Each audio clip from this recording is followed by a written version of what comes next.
بھارت کی بھونڈی حرکت نے بین الاقوامی قوانین کی دھجیاں اڑا دی ہیں۔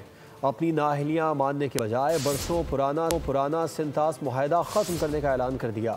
یہ معاہدہ ہے کیا؟ اس رپورٹ میں دیکھتے ہیں۔ ہندو انتہا پسند بھارتی حکومت کی پاکستان کے خلاف نفرت کھل کر سامنے آ گئی۔ سنتاس معاہدہ ختم کر دیا، مودی نے نہرو کے دستخط پر سیاہی پھیر دی۔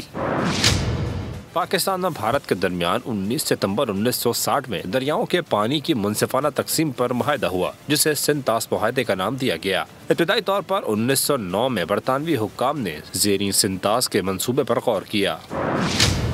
منصوبے کے تحت ایک دریا کے پانی کو دوسرے دریا تک پہنچایا جانا تھا۔ جہلم کو ایک نہر کے ذریعے چناب سے ملا دیا گیا۔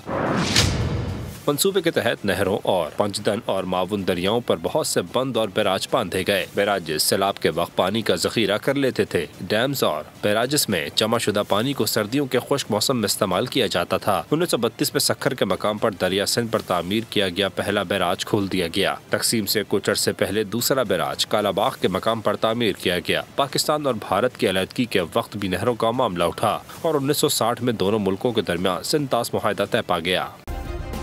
سبسکرائب کریں اور بیل دبائیں تاکہ کوئی خبر رہ نہ جائے۔